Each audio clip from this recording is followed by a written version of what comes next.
헤벨의 아들 길르앗의 손자 마길의 증손 므낫세의 현손 슬로브핫은 아들이 없고 딸뿐이요 그 딸들의 이름은 말라와 노아와 호글라와 밀가와 디르사라.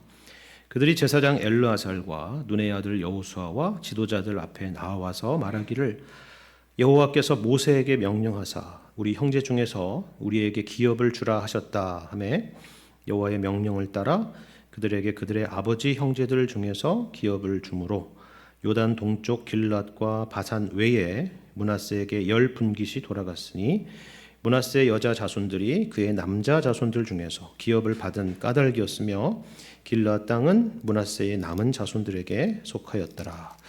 그리고 이어서 14절입니다.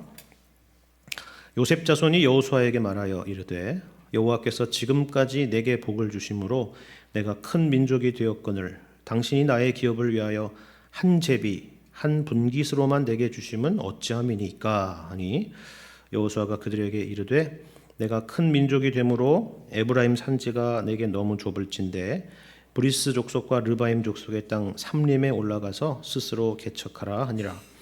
요셉 자손이 이르되 그 산지는 우리에게 넉넉하지도 못하고 골짜기 땅에 거주하는 모든 가나안 족속에게는 벳산과 그 마을들에 거주하는 자이든지 이스라엘 골짜기에 거주하는 자이든지 다 철병거가 있나이다 하니 여호수아가 다시 요셉의 족속 곧 에브라임과 므낫세에게 말하여 이르되 너는 큰 민족이요 큰 권능이 있은즉 한 분깃만 가질 것이 아니라 그 산지도 내 것이 되리니 비록 삼림이라도 내가 개척하라 그 끝까지 내 것이 되리라. 가나안 족속이 비록 철병거를 가졌고 강할지라도 내가 능히 그를 쫓아내리라 하였더라. 아멘. 오늘 우리가 함께 살펴볼 말씀의 범위는요, 사실 오늘 방금 읽은 이 말씀을 넘어서서 16장과 17장 이 두 장의 말씀입니다. 이 두 장에서 요셉 자손에게 그 기업을 분배하는 내용을 다루고 있기 때문에 그렇습니다. 구체적으로 말하면 에브라임과 므낫세 자손들에게 땅을 분배하는 그런 장면이 이 두 장에 걸쳐서 있기 때문에 그렇습니다. 우리가 지난주 수요일에도 살펴본 것처럼 여기에도 마찬가지로 우리에게 익숙하지 않은 여러 지명들이 등장하는 것을 볼 수가 있는데요. 여러분 가지고 계신 성경의 뒷면에 나와 있는 지도를 참고해 보시거나 아니면 인터넷에서 이렇게 12지파 분배 이렇게 찾아서 지도를 참고해서 보시면 도움이 되리라 생각이 됩니다. 하지만 이 시간은 다만 성경 지리 시간이 아니기 때문에 이 부분에 대한 것은 여러분에게 숙제로 남겨두고 오늘 이 저녁에는 본문의 말씀을 통해서 우리에게 주시는 교훈은 무엇인가 하는 것들을 한번 생각해 보려고 합니다. 이것을 파악하기 위해서 우리에게 필요한 것은 여러 가지가 있겠지만 오늘은 특별히 대략적으로 세 가지의 접근을 한번 해볼까 생각을 해봅니다. 하나는 뭐냐면요, 관찰입니다. 관찰. 그러니까 특별히 앞서 우리가 먼저 지난주에 살펴봤던 유다 자손의 기업의 분배의 내용과 본문의 내용은 과연 어떤 차이가 있을까 하는 것을 그저 나와 있는 내용과 같이 그냥 관찰하면서 그 부분을 파악해 보는 것입니다. 두 번째는요, 배경 지식입니다.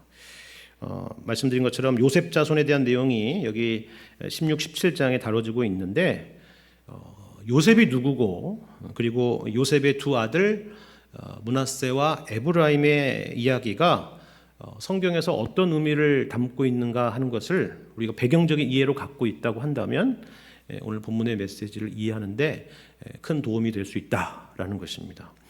세 번째는요, 이 지명에 대한 여러 기록들 사이사이에 등장하고 있는 어떤 설명이나 이야기들에 대한 부분들을 우리가 확인해 보려고 합니다.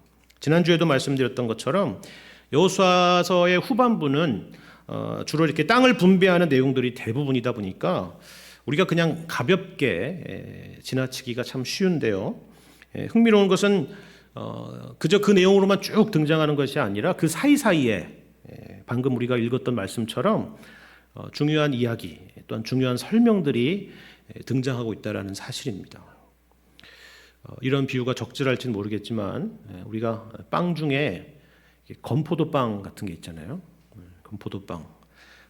그래서 그 빵 사이사이에 이렇게 건포도들이 있어가지고 있는 것처럼 여기 본문에도 그런 이야기들이 땅에 대한 설명들의 곳곳에 이런 부분들이 하나씩 하나씩 담겨 있어서 그 의미를 풍성하게 부각시켜 주는 것이죠.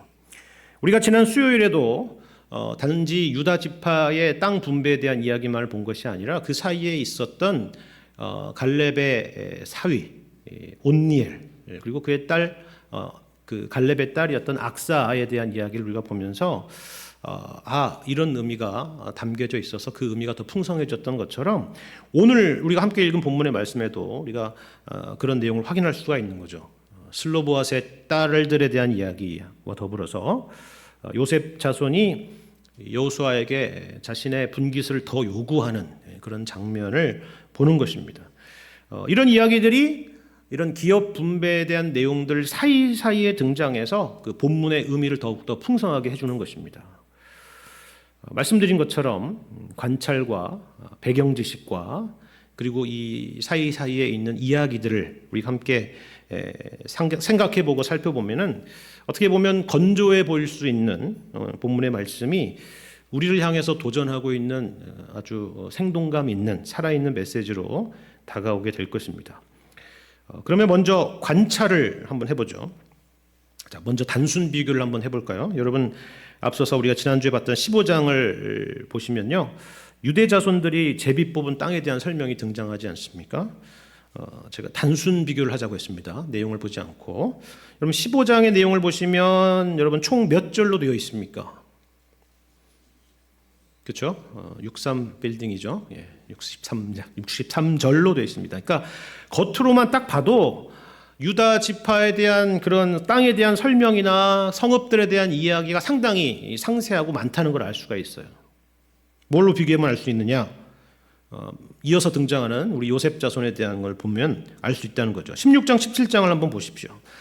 일단 뭐 16장도 있고 17장도 이게 두 장으로 되어 있으니까 뭐 장수로는 많아 보이는데 이 두 장의 절수를 다 합쳐서 보니까 28절밖에는 안 돼요.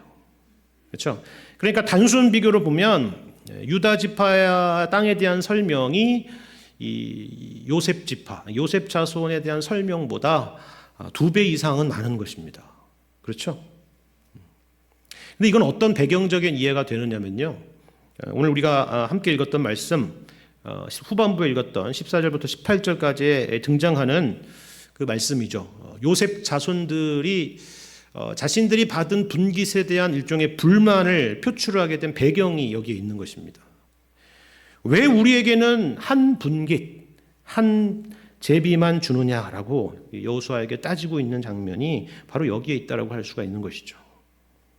우리는 이 문제를 깊이 들어가기에 앞서서 일단 이 요셉 자손들의 마음 가운데 있는 심정을 이해할 필요가 있습니다. 요셉 자손은 분명히 두 지파고요. 그러니까 두 분깃을 받는 것이 훨씬 더 자연스러워 보이는데 왜 하나님께서는 그들에게 한 분깃, 한 제비만 주었을까 하는 생각이 드는 것입니다. 그런데요, 우리는 이 부분에서 그냥 넘어갈 수 없는 한 가지 중요한 사실을 주목해 볼 필요가 있습니다. 지도상으로 봤을 때 그리고 단순한 계량적인 객관적인 판단을 했을 때 분명히 적어 보일 수 있지만 그것이 단순히 어떤 크기의 문제인가 하는 생각을 하는 거예요. 쉽게 말해서 하나님께서는 이 요셉 자손들에게 그들이 거주해서 살지도 못할 그런 좁은 땅을 주셨는가 하는 것입니다. 아니라는 것이죠.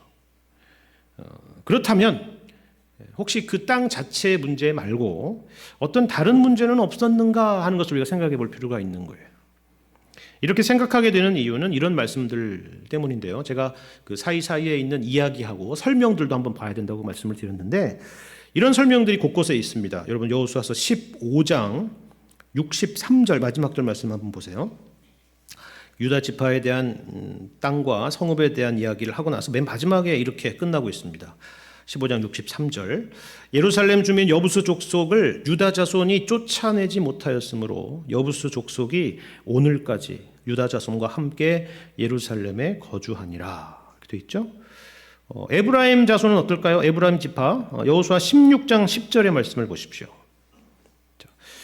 그들이 게셀에 거주하는 가나안 족속을 쫓아내지 아니하였으므로 가나안 족속이 오늘까지 에브라임 가운데 거주하며 노역하는 종이 되니라. 돼 있죠? 17장도 봅시다. 17장 12절과 13절의 말씀도 보세요. 이번에 므낫세 자손이에요. 그러나 므낫세 자손이 그 성읍들의 주민을 쫓아내지 못하매 가나안 족속이 결심하고 그 땅에 거주하였더니 이스라엘 자손이 강성한 후에야 가나안 족속에게 노역을 시켰고 다 쫓아내지 아니하였더라. 이렇게 설명하고 있습니다. 이 세 지파, 유다 지파, 에브라임 지파, 므낫세 지파, 이 모두 지파에게 이런 이야기가 꼬리처럼 따라다니고 있습니다. 이게 다 무슨 말이에요? 그러니까 단지 물리적인 땅의 사이즈만의 문제는 아니겠구나라는 것을 우리가 확인하는 거예요. 가나안 땅은 우리가 알다시피 무주공산의 황무지 같은 땅이 아니고 하나님께서 기본적으로 그들에게 그곳에 살고 있는 원주민들을 몰아내고 정복하고 차지할 땅으로 주신 것이죠. 그러니까 각 지파들에게 주어진 하나님께서 맡겨 주신 책임 같은 것이 있었다는 것입니다. 그런데 이 여러 지파들이 여기에 대해서는 뒷전이었다라는 것이죠.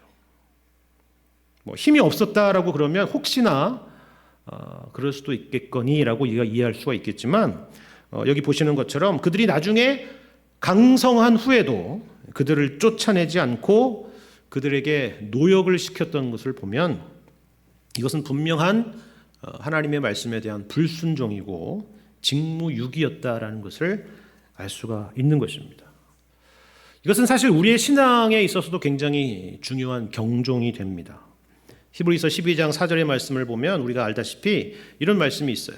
너희가 죄와 싸우되 아직 피 흘리기까지는 대항하지 않았다라는 것입니다. 우리는 신앙생활을 하면서 우리가 생각하는 어느 일정한 수준이 되면, 어느 일정한 수준에 도달하게 되면 그냥 그 선에서, 적당한 선에서 타협을 하게 되고 영적인 성장의 의지를 멈춰버리는 그런 경향이 있습니다. 특별히 이런 경향은요, 어렸을 때부터 교회에 너무나도 익숙한 분들에게 자주 나타나는 현상입니다. 하지만 하나님께서 우리를 향하신 그 의지와 영적인 욕심은 어떻다고요? 상상 초월이라는 것입니다. 어떻게까지 싸우라고요? 피 흘리기까지 싸우지 않았다고 지금 책망을 하는 것입니다. 이것이 히브리서의 말씀이에요. 무시무시한 말씀이죠. 그러면 우리가 어느 수준까지 서야 된다는 것입니까? 어느 수준까지 우리가 커야 된다는 거예요. 피 흘리기까지 해서 어느 수준까지 서야 된다는 거예요. 그리스도의 장성한 분량에 이르기까지. 그것이 우리의 목표이고 하나님이 우리에게 정해주신 목표입니다. 하나님이 우리를 향한 욕심은 이것처럼요, 말씀에 대한 순종에 있고 영적으로 성장하고 자라는 거기에 목표가 있는 것이지, 땅 크기, 내가 얼마나 많이 받았느냐, 내가 얼마나 힘이 많았냐, 하나님이 얼마나 나에게 큰 힘을 주셨느냐, 얼마나 하나님께서 나에게 많은 재력을 주셨느냐와 같은 것이 아니라는 것을 우리에게 가르쳐 주는 것입니다. 우리가 본문에서 관찰하면서 확인하게 되는 또 한 가지는 이것입니다.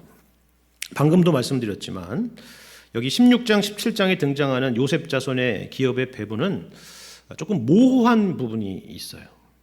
유다 지파와는 조금 달리 이런 부분들이 있는데 두 가지가 모호한데요. 하나는 지리적인 경계가 참 모호하고 또 다른 하나는 민족적으로도 좀 모호한 부분이 있습니다. 이게 무슨 말이냐면 일단 잘 보시면 각 지파별로 경계가 뚜렷하지 않다는 것을 나중에 확인해 볼 수가 있어요.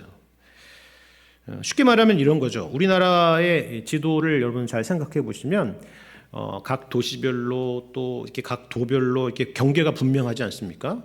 여기까지는 서울시고 여기를 벗어나면 경기도고 여기를 벗어나면 충청도나 강원도고 막 이런 거 있잖아요. 그런 경계들이. 그런데 여기 12지파는 꼭 그렇지가 않습니다.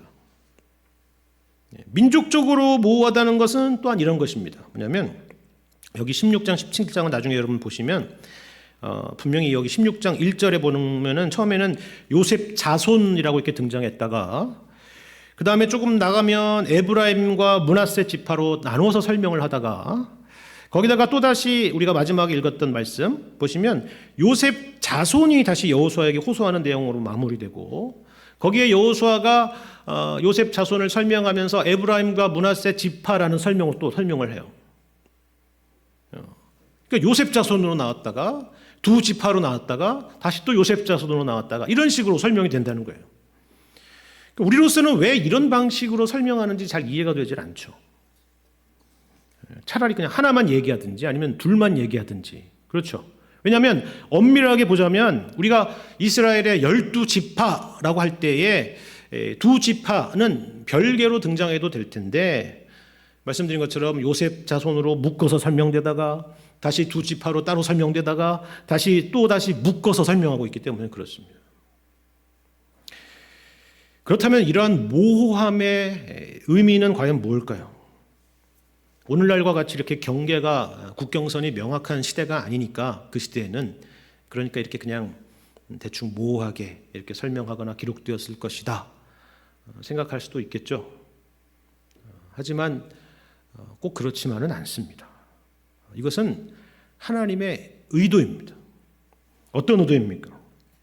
이스라엘이라고 하는 이 나라는, 이 민족은 단순히 지파의 연합이 아니라 하나님이 구원하신 하나의 민족이라는 사실입니다. 사실 이 구약의 이스라엘은 신약의 교회의 하나의 예표입니다. 예수님께서 몇 제자를 불러 세우셨나요? 12제자. 그렇죠. 그런데 예수님이 사역 가운데 우리는 보면 아는 것처럼 무슨 꼭 12명만 주변에 있었던 건 아니라는 걸 알 수가 있잖아요. 그런데 꼭 12제자, 12사도 이렇게 세우신 내용들이 있습니다. 왜 그렇습니까? 12명이 소그룹을 하기에 적합한 인원이기 때문에 그렇게 한 것이 아니에요. 그렇죠? 거기에는 목적이 있고 의도가 있는데 바로 구약의 이스라엘이 교회로 이어진다라는 그 연속성적인 차원에서 그렇게 설명하는 것이고 말씀하는 것입니다. 그러니까 오늘날 우리에게로 적용하자면 교회는 어떠해야 된다라는 것입니까? 각각의 신앙생활이 있지만 신앙생활이라는 것은 우리 각자가 하는 것이 맞지만 동시에 뭐예요? 그리스도 안에서 우리가 하나라는 사실을 놓쳐서는 안 된다라는 사실입니다. 우리가 교회에서 또한 여러 사역을 하다 보면 각자의 사역의 영역이 있지 않습니까? 하지만 역시나 교회의 전체의 하나됨 안에서 교회에서 이루어지고 있는 모든 일들이 있어야 된다라는 사실이에요. 여러분 이런 내용은 사도 바울이 교회에 대해서 말할 때 항상 강조하는 부분 중에 하나죠. 예를 들어서 고린도전서 12장의 말씀을 보시면 이런 말씀이 있습니다. 몸은 하나인데 많은 지체가 있고 몸의 지체가 많으나 한 몸인과 같이 그리스도도 그러하니라. 모호하죠? 신비죠? 그렇죠. 그러나 무슨 의미인지 너무나 분명하지 않습니까? 또 이런 말씀이 이어져요. 만일 한 지체가 고통을 받으면 모든 지체가 함께 고통을 받고 한 지체가 영광을 얻으면 모든 지체가 함께 즐거워하느니라. 너희는 그리스도의 몸이요 지체의 각 부분이라 말씀합니다. 이것이 바로 요셉 지파의 독특성이고 그리고 교회의 독특성인 것입니다. 많은 지체이자 동시에 한 몸이죠. 그리스도의 몸입니다. 이것이 바로 이 모호함이 갖고 있는 중요한 의미라는 것이죠. 두 번째로는 말씀드린 것처럼 배경 지식을 우리가 바탕으로 한번 본문을 생각해 봤으면 좋겠습니다. 이 부분은 제가 지난주에도 잠시 언급을 드렸는데요. 요셉은 야곱의 12아들 중에 하나였습니다. 형제들이 애굽의 노예로 팔았는데 나중에 애굽의 총리에까지 이르게 되었고, 후일에 가나안 땅에 기근이 들었을 때 야곱의 가족들과 아주 극적인 드라마틱한 상봉을 하게 되고 또 그들 사이에 화해가 있었습니다. 그리고 야곱은 요셉에게 장자의 축복을 하고, 그리고 아울러서 요셉의 두 아들 므낫세와 에브라임을 자기 아들로 삼게 되죠. 그런데 여기서 특이한 장면이 있었다라고 말씀을 드렸죠.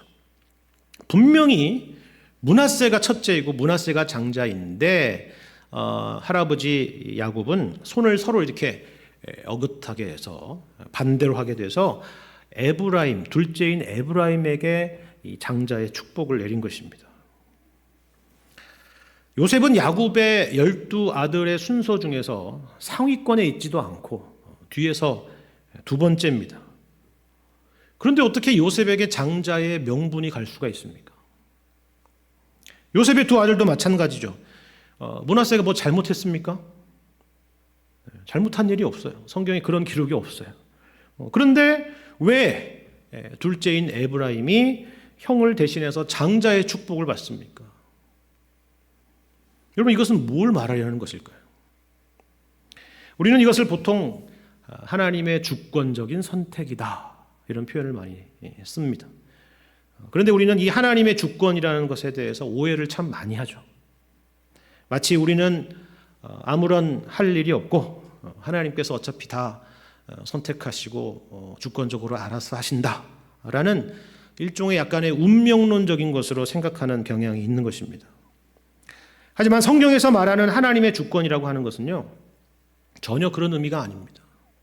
오히려 그 반대예요. 우리에게 소망을 주시기 위한 하나님의 일하심입니다.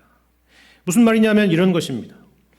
만일에 혈통적인 순서라는 것이 변치 않는 어떤 축복의 순서가 되고 세상의 평가와 기준이라는 것이 그대로 그렇게 되는 그런 세상이라고 한다면, 그래서 이 땅에서 실패하고 절망하고 소망이 없는 사람들에게는 아무런 기대나 더 나은 내일이 없다라고 한다면 그런 세상은 정말이지 끔찍하고 절망적인 세상이 되겠죠. 그렇죠. 그런데 하나님은 어떤 분이시라고요? 11번째인 요셉에게 장자의 명분을 주시고 둘째인 에브라임에게 장자의 축복을 허락하시는 분이시다라는 것입니다. 이사야서의 예언처럼 높은 산은 낮아지고 골짜기는 메워지는 그러한 일을 행하시는 분이 바로 하나님이시다라는 것입니다. 우리가 이 세상에는 아무런 소망이 없지만 오직 예수님 안에서 이러한 놀라운 소망을 가질 수 있다는 사실입니다.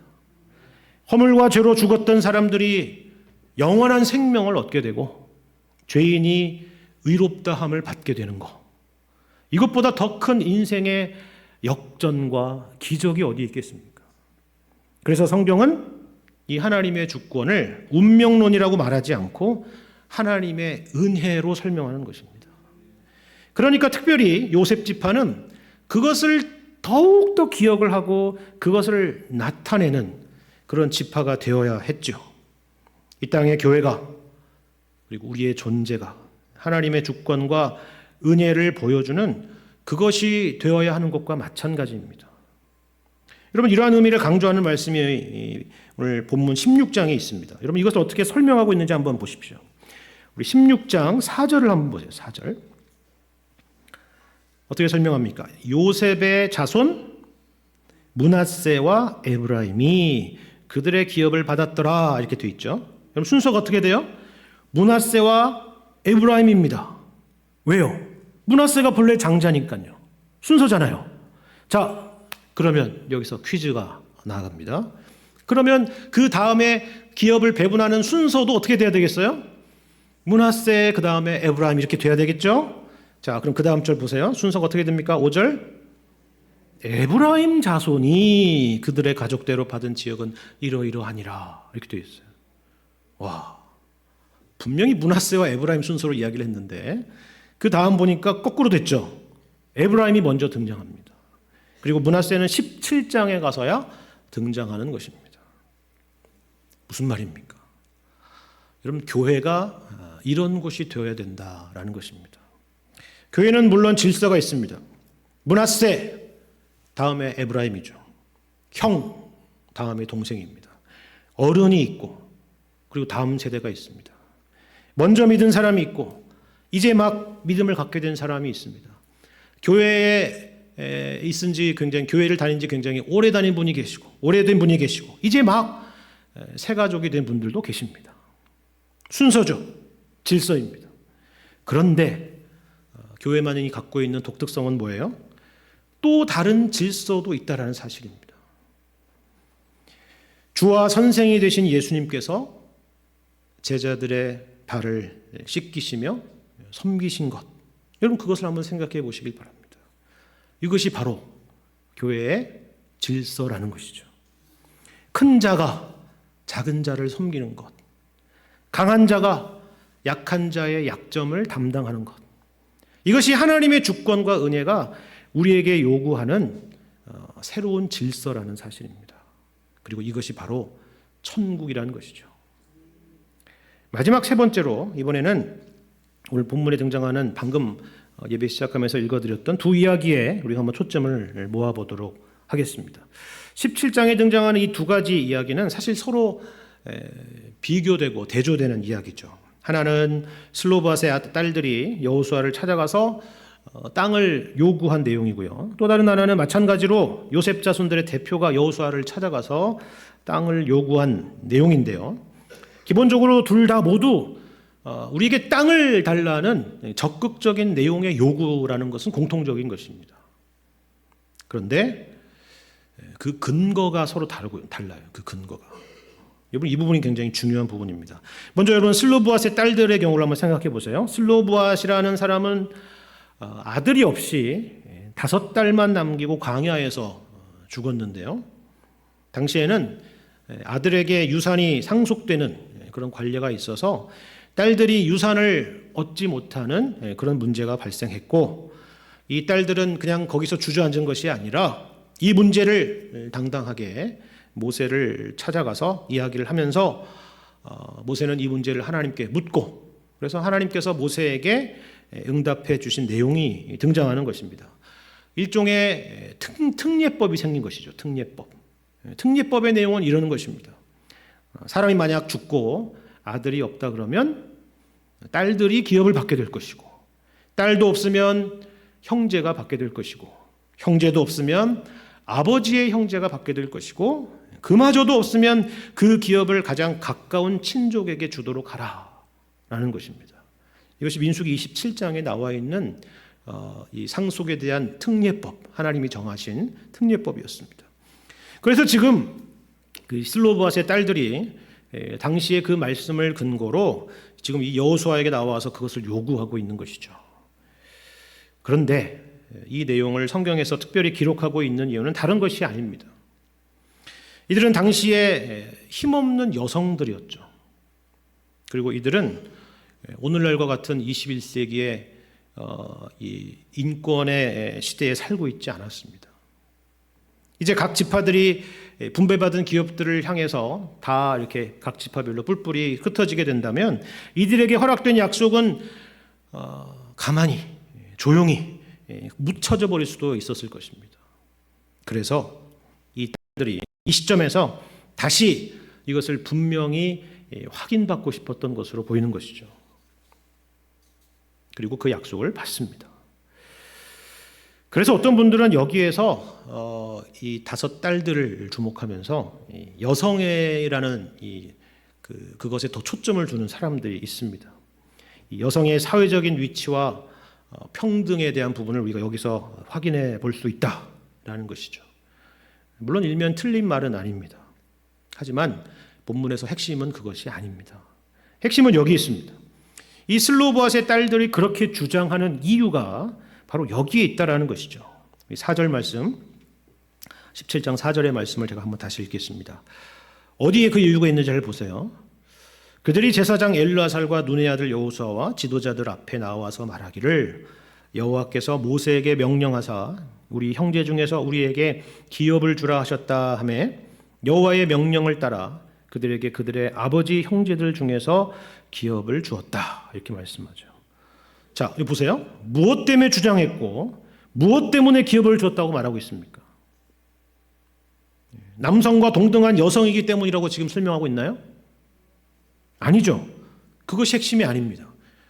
여호와께서 모세에게 명령하사 우리 형제 중에서 우리에게 기업을 주라 하셨다 하매 여호와의 명령을 따라서 그들에게 그들의 아버지 형제 중에서 기업을 주었다라고 말을 하고 있죠.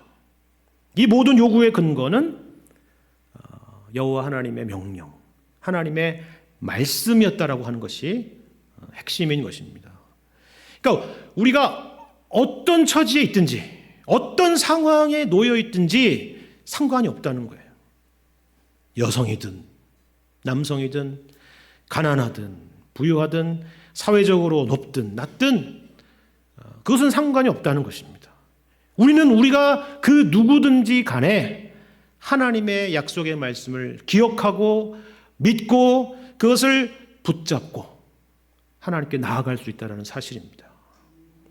현실에 체념하고 어차피 나는 돌아가면 끝일 거야 라고 생각하는 것이 아니라, 그렇게 주저앉는 것이 아니라 우리는 우리가 어떤 상황과 처지에 있든지 간에 하나님의 약속을 붙들고 나아갈 수 있고, 또 우리 주님은 약속하신 그것을 시건치 않으시고 허락하시는 분이라는 것을 이렇게 강조하고 있는 것입니다.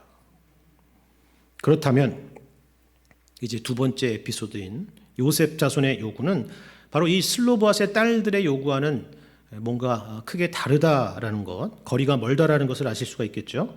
이런 이유로 이 사건을 27장에서 나란히 배치하고 있는 것입니다. 그럼 14절을 보시면 요셉 자손들의 불만이 있습니다. 자기가 받은 기업이 이것밖에 안 되냐라는 그런 생각으로 이야기하는 것이죠. 중요한 것은 그들의 요구가 아니라 그 근거에 대한 것입니다. 여러분 다시 한번 생각해 보세요. 슬로보앗의 딸들이 땅을 요구했던 근거가 뭐였었다고요? 여호와의 명령, 그렇죠? 하나님의 약속의 말씀이었습니다. 그런데 여기 요셉 자손의 요구의 근거는 슬로보앗의 딸들과 같지 않았다는 거예요. 그 근거가 어디에 있어요? 14절 하반절에 그들이 그 땅을 요구하는 것, 추가적인 땅을 요구하는 근거를 뭐라고 말하나요?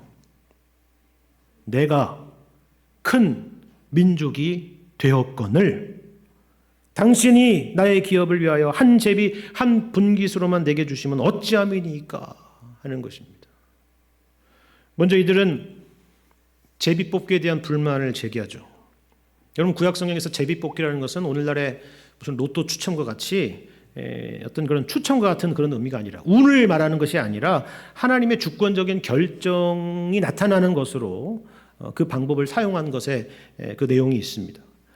그러니까 지금 이 사람들은, 이 요셉 자손들은 뭘 하는 거예요? 사실상 하나님의 결정에 대해서 도전하고 있는 것입니다.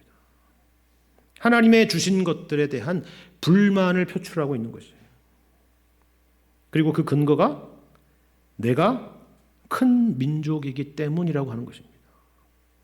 큰 민족이니까 내가 원하는 대로, 내가 바라는 대로, 거기에 걸맞는 그 어떤 것을 받아야 된다라고 말하는 것은 어디에서 비롯된 가치일까요?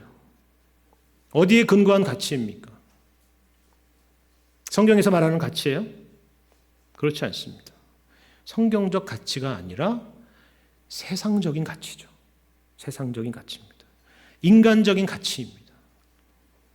여러분, 이스라엘은 민주주의 국가나 자본주의 국가가 아닙니다. 신본주의 국가죠. 하나님이 왕이신 국가입니다. 하나님의 통치 가운데 살아가야 되는 이스라엘 백성들입니다. 그렇죠. 오늘날 교회도 마찬가지입니다. 교회는 주주들이 모여있는 주식회사가 아닙니다. 송파제일 주식회사가 아니에요. 당회는 이사회나 임원회가 아니고 공동회는 주주총회가 아닙니다. 교회는 예수님이 머리가 되시고 우리는 그 주님의 몸된 지체들입니다. 그것이 교회입니다. 물론 요셉 지파의 말대로 요셉 자손들이 하나님의 은혜로 큰 민족이 됐다라는 것은 부인할 수 없는 사실입니다. 그거 아니면 뭐라고 설명할 수 있겠어요? 그렇죠? 그런데 여호수아가 그러니까 하나님의 은혜로 그렇게 큰 민족이 됐으니까 어떻게 하라는 거예요? 어떻게? 여기 17절 18절 말씀을 다시 한번 보겠습니다. 이렇게 하라는 것이죠. 여호수아가 다시 요셉의 족속 곧 에브라임과 므낫세에게 말하여 이르되 너는 큰 민족이요 큰 권능이 있은즉 한 분깃만 가질 것이 아니라 그 산지도 내 것이 되리니 비록 삼림이라도 내가 개척하라 그 끝까지 내 것이 되리라. 가나안 족속이 비록 철병거를 가졌고 강할지라도 내가 능히 그를 쫓아내리라 하였더라. 그렇습니다. 이건 무슨 말이에요? 하나님께서 너를 강하게 하시고 그렇게 은혜를 많이 주신 것은 그만큼의 권리가 아니라 그만큼의 책임이라는 사실입니다. 이것은 언제나 성경에서 강조하는 원리입니다. 그리고 지난주에도 말씀드렸다시피 그것을 몸소 보여주신 분이 누구라고요? 바로 예수 그리스도이십니다. 예수님은 하나님의 아들이시죠. 온 세계가 다 그분의 것입니다. 그런데 예수님께서 이 땅에 오셔서 태어난 가정은 유다 지파 중에서도 제일 가난한 사람 중에 하나였던 요셉의 가정에서 태어나시고 자라셨습니다. 그래서 예수님은 공생애 내내 따라다니는 말이 있었습니다. 요셉의 아들이 아니냐, 목수의 아들이 아니냐, 나사렛에서 무슨 선한 것이 날 수 있겠느냐, 그런 것이죠. 놀라운 것은 이것이 바로 예수님께서 이 땅에서 받으신 하나님께서 허락해 주신 분깃이었다라는 사실입니다. 그런데 예수님은 이렇게 따지지 않았다는 거예요. 아니 내가 하나님의 아들인데 왜 꼭 이런 가정에서 태어나야만 되는 것입니까? 라고 하나님께 따지거나 묻지 않으셨다라는 것이죠.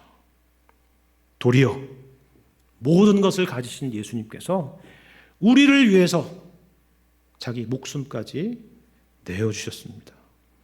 우리가 받아야 될 모욕과 수치와 고난과 죽으심을 십자가에서 다 담당하신 것입니다. 우리 찬송가 가사 중에 이런 내용이 있지 않습니까? 날 위하여 예수 간구하시네 형님같이 대신하여 중한 고통 당했네 라는 찬송입니다. 그렇죠. 예수님이야말로 강한 사람, 큰 사람, 형님 같은 사람의 모범인 것입니다.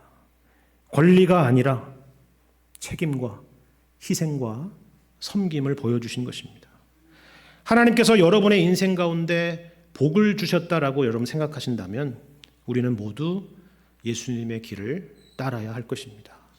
이것이 하나님이 원하시는 길이고 기뻐하는 길이고 그리고 우리를 인도하시는 길인 것입니다. 다만 세상적인 기준에서만 말씀드리는 것이 아닙니다. 우리는 모두 예수 안에서 부요한 자들입니다. 영생을 소유한 자들이고요. 모든 것을 얻은 자들이죠.